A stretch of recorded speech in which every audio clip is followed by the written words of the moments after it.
ক্ষমতায় টিকে থাকতে অসুস্থ প্রতিযোগিতা শুরু হয়েছে। মির্জা ফখরুলের অভিযোগ, হাসিনার পতনের মাধ্যমে ৮০% সংস্কার হয়ে গেছে। মেজর হাফিজের মন্তব্য। পুড়ে গেছে আলিয়া মাদ্রাসায় অস্থায়ী আদালত, হয়নি বিচার কাজ। মাদ্রাসা থেকে আদালত সরানোর দাবি শিক্ষার্থীদের। দেখছিলেন ক্রাউন সিমেন্ট সংবাদ শিরোনাম। এবারে বিস্তারিত। নির্বাচিত সংসদ ছাড়া সংস্কার বৈধতা পাবে না বলেছেন বিএনপি মহাসচিব মির্জা ফখরুল ইসলাম আলমগীর।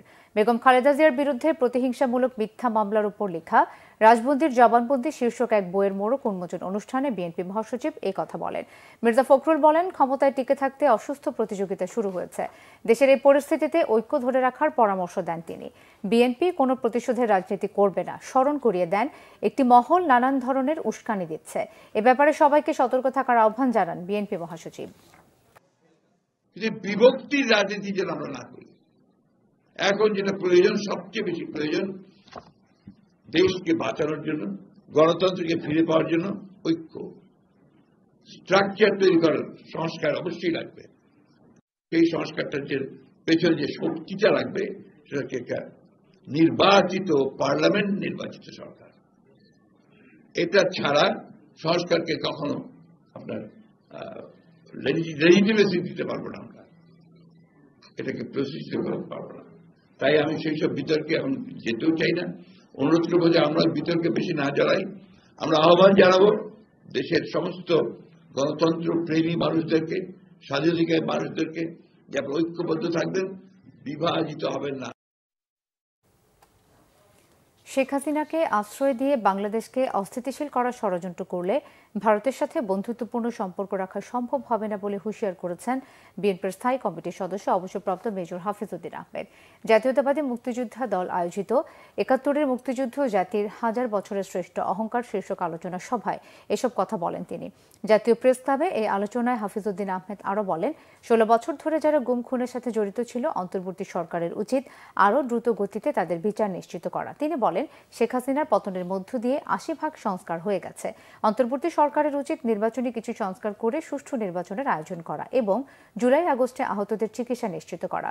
সব সংস্কারের ম্যান্ডেট এই সরকারের নেই, তাই জনগণের ভোটে নির্বাচিত জনপ্রতিনিধিরাই প্রকৃত সংস্কার করবেন। কবে ভারত এই স্বৈরাচারকে এই দেশে ফেরত পাঠাবেন, এই আশায় যখন আমরা বুক বেঁধেছি, এখন দেখা গেল যে তার ভিসার মেয়াদ আরও বৃদ্ধি করা হয়েছে।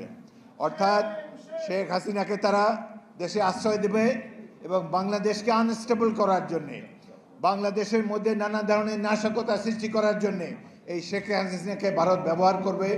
এটি করলে তাদের সাথে আমাদের আর বন্ধুত্বপূর্ণ সম্পর্ক রাখার কোনো অবকাশ থাকবে না।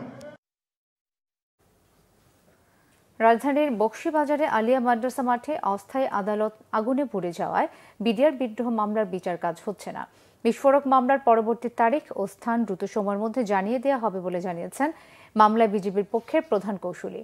বকশীবাজারে আলিয়া মাদ্রাসা মাঠে অস্থায়ী আদালতে সারিয়ে নিতে বৃহস্পতিবার সকালে রাস্তা অবরোধ করে আলিয়া মাদ্রাসার শিক্ষার্থীরা। তাদের দাবি, ৩ মাসের কথা বলে ২০১২ সাল থেকে মাঠে অস্থায়ী আদালত বসানোয় একাডেমিক কার্যক্রম বিঘ্নিত হচ্ছে। এমন পরিস্থিতির মধ্যে সকাল ১১টার দিকে অস্থায়ী আদালত পরিদর্শনে আসেন বিচারক, রাষ্ট্রপক্ষ ও আসামি পক্ষের আইনজীবীরা। অস্থায়ী আদালতের ভিতরে পরিদর্শন শেষে উভয় পক্ষের সাথে আলোচনা করে আদালত পরিচালনা না করার সিদ্ধান্ত জানান বিচারক। তবে অস্থায়ী আদালতের বিচার কাজ নিয়ে রাষ্ট্রের টালবাহানার জন্য ক্ষোভ প্রকাশ করেন আসামি পক্ষের আইনজীবী। আলিয়া মাদ্রাসা মাঠে আদালতের কার্যক্রম পরিচালনা না করায় সড়ক অবরোধ তুলে নেয় শিক্ষার্থীরা। স্বাভাবিক হয় ওই এলাকার যান চলাচল। ৪৩তম বিসিএস এর প্রজ্ঞাপন থেকে বাদ পড়া ২২৭ জনের বিষয়ে পুনঃতদন্ত হবে। ফৌজদারি বা রাষ্ট্রদ্রোহের মতো গুরুতর অপরাধে সম্পৃক্ততা না থাকলে বাদ পড়াদের বড় অংশই আবার চাকরিতে যুক্ত হবেন, জানিয়েছেন জনপ্রশাসন সচিব ডক্টর মোখলেসুর রহমান। সচিবালয়ে তিনি সাংবাদিকদের আরও জানান, সরকারি কর্মকর্তারা চলতি অর্থবছর থেকেই মহার্ঘ ভাতা পাবেন। মেডিকেল স্বেচ্ছায় অনেকে আসেনি, তারা চাকরি করবে না, কিন্তু ২২৭ জনকে নিয়ে আমরা পুনর্বিবেচনা করার জন্য আমরা যেটাকে বলি ইনভেস্টিগেশন অথবা তদন্ত, এই কাজ করে আমাদের একটা পর্যায়ে আসলো। আমরা আশাবাদী এই যে ২২৭ বললাম, এর মেজরিটি, মোর দ্যান মেজরিটি আপনারা এই যেভাবে বিজ্ঞাপন জারি হয়েছে যারা নর্মাল, তাদের পক্ষেও জারি হবে। এটা একটা সময়ের ব্যাপার। ফৌজদারি অপরাধ, রাষ্ট্রদ্রোহী অপরাধ, অথবা স্কুল কলেজ ইউনিভার্সিটি বহিষ্কৃত হয়েছিল, অথবা এমন কোন ধরনের হিডেন অপরাধ সে করেছে যেটা সামনে আসছে, এরা ছাড়া বাকি আমি মনে করি এদের নিয়োগ প্রাপ্তিতে শুধু একটা প্রক্রিয়ার ব্যাপার, দে উইল গেট ইট। সুষ্ঠু, সুন্দর ও সুশৃঙ্খল হজ ব্যবস্থাপনা নিশ্চিত করার জন্য আগে নির্ধারিত 500 জন হজযাত্রীর কোটা বহাল রাখার দাবি জানিয়েছেন হজ এজেন্সি মালিকরা। সকালে ঢাকা রিপোর্টার্স ইউনিটিতে সংবাদ সম্মেলনে হজ এজেন্সি মালিকরা এই দাবি করেন। সংবাদ সম্মেলনে বলা হয়, 2021 সালের জাতীয় হজ ও ওমরা আইন অনুযায়ী এজেন্সির প্রতি সর্বনিম্ন হজযাত্রীর কোটা 100 জন এবং সর্বোচ্চ হজযাত্রীর কোটা 300 জন। এর বাধ্যবাধকতা রয়েছে। গত 29 ডিসেম্বর ধর্ম মন্ত্রণালয় থেকে এজেন্সি প্রতি 500 জন হজযাত্রী নিয়ে লিড করার নির্দেশনা দেওয়া হয়। এরপর 4 জানুয়ারি হঠাৎ এজেন্সির প্রতি 1000 জনের লিড করার নির্দেশনা দেওয়া হয়। এটি সম্পূর্ণ অযৌক্তিক ও অসম্ভব বলে মনে করছেন হজ এজেন্সি মালিকরা। তাই 500 জন হজযাত্রীর কোটা বহাল রাখার দাবি জানান এজেন্সি মালিকরা। এই ছিল এখনকার মতো। পরের সংবাদ সন্ধ্যে 6টায়, এর আগে বিকেল 5টায় রয়েছে নিউজ টপ 10 দেখার আমন্ত্রণ রইল। এছাড়া বাংলা ভিশন সংবাদ ও সংবাদ সংশ্লিষ্ট অনুষ্ঠান দেখতে ভিজিট করুন www.bvnews24.com ও facebook.com/banglavisionnews এবং সাবস্ক্রাইব করুন youtube.com/banglavision। ধন্যবাদ।